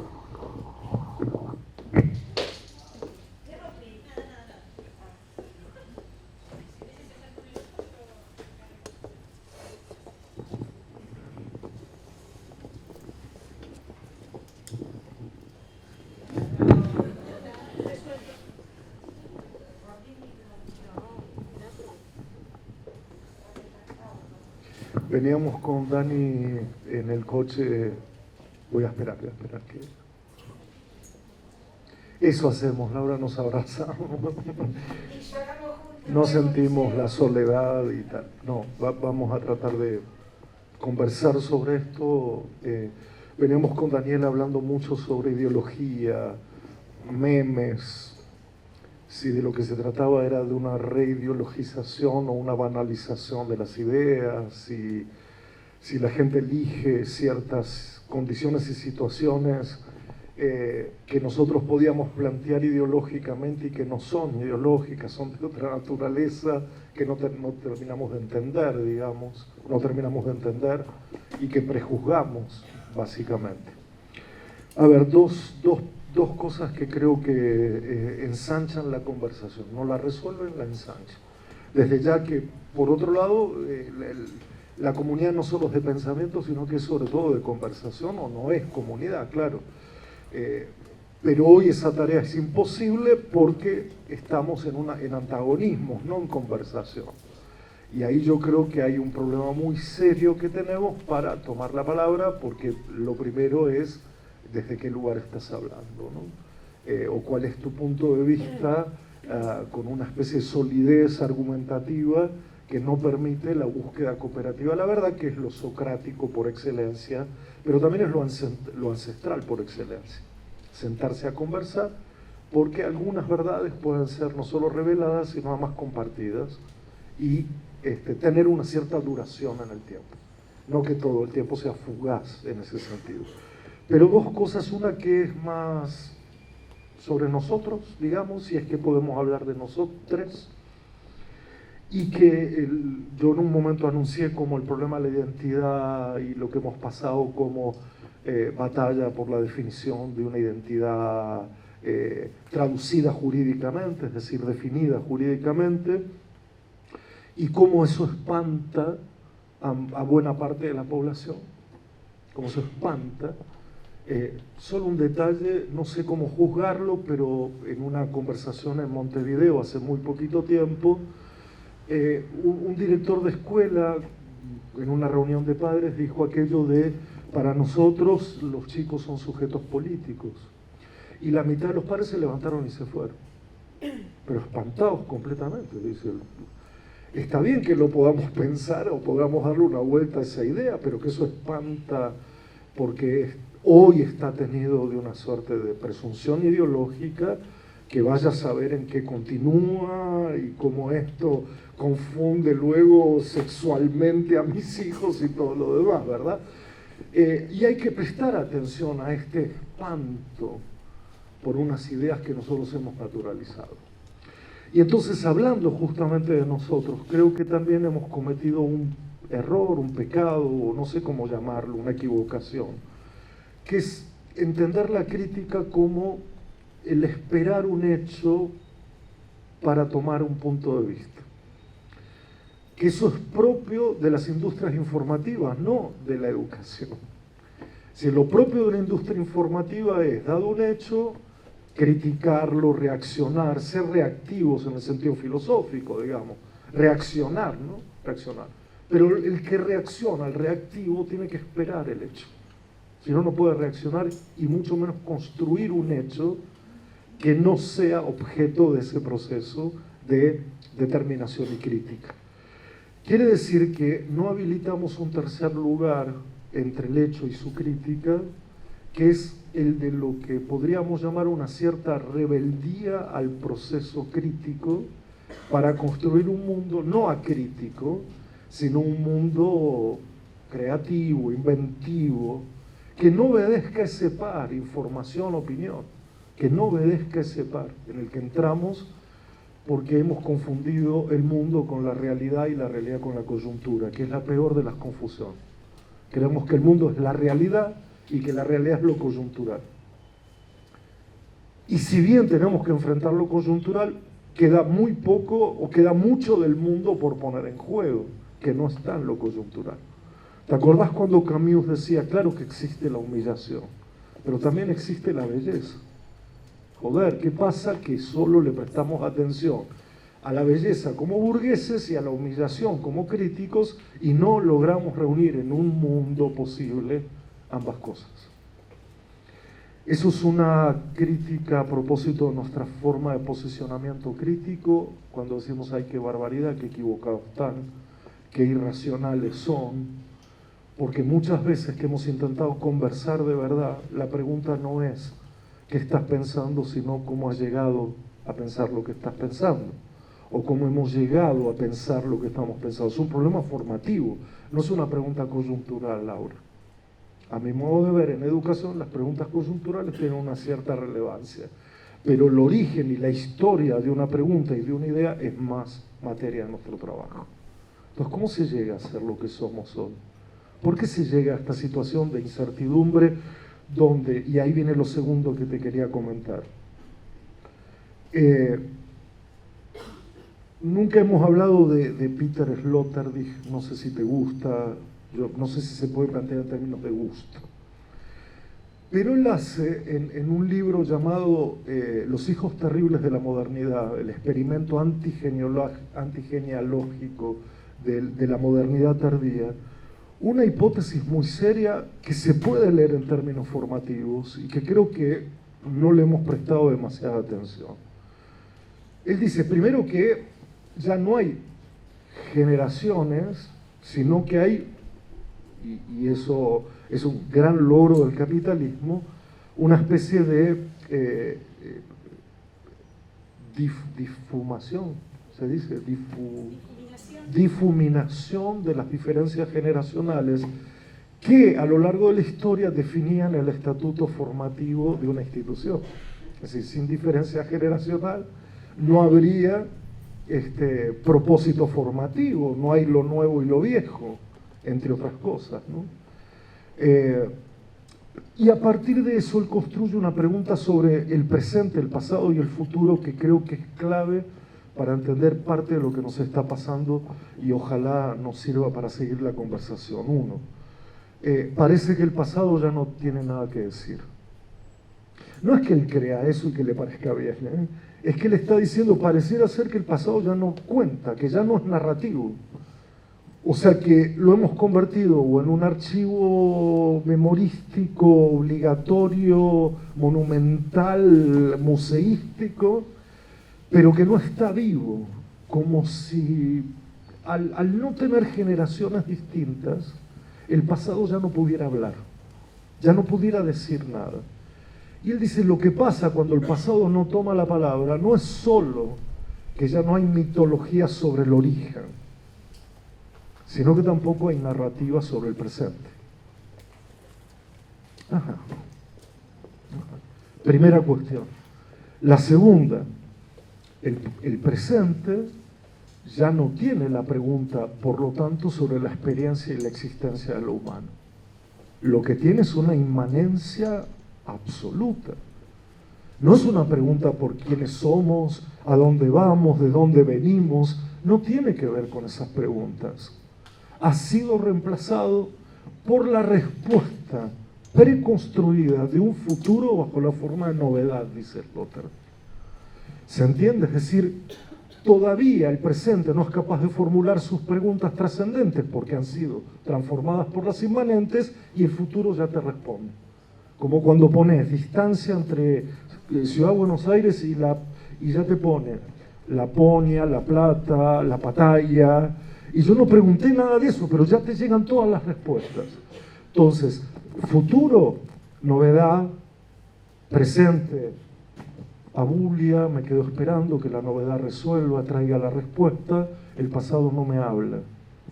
Es justamente lo que uno hubiera deseado de las instituciones educativas, que el pasado sea la narrativa que haga del presente un futuro de existencia y de experiencia. Pero estamos en ese umbral de la modernidad tardía en que la lógica es justamente la contraria. Y asistimos a ese espectáculo sin admitir una cierta derrota de las ideas, sin admitir una cierta derrota de las ideas. Claro que queremos que el mundo sea justo, pero al mismo tiempo decimos, ¿en dónde está eso de que el mundo debe ser justo? A mí me encantaría, no es un problema de opinión personal, pero parece que el mundo insiste en decir otra cosa sobre sí mismo. Bueno, me parece que ese análisis que hace Slaughter de que yo simplifico mal, y seguramente de una manera muy, muy rápida, podría indicarnos una reconstrucción en la línea temporal para pensar eso que estás diciendo, un mundo de incertidumbre anclado a una novedad del futuro que no exige nada a nosotros porque ya vendrá, ¿no? Ya llegará. La novedad como lo único que cuenta, es decir, hacer de la novedad el motivo de la narración y de la expectativa y de la experiencia, el pasado callado, el pasado mudo y un presente completamente inmanente, carente de trascendencia. Cómo dotar de trascendencia un presente formativo, cómo hacer que el pasado vuelva a hablar y que el futuro no sea quien dé las respuestas.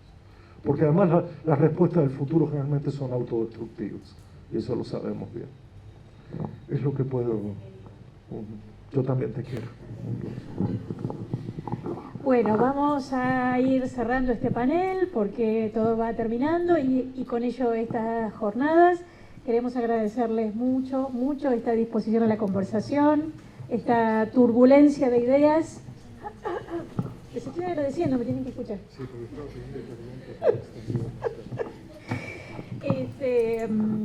Y quiero leerles un mensaje también de agradecimiento que nos hace llegar alguien que estuvo siguiendo la transmisión, que dice: gracias por dejarnos ser los otros aquíes de este ahora.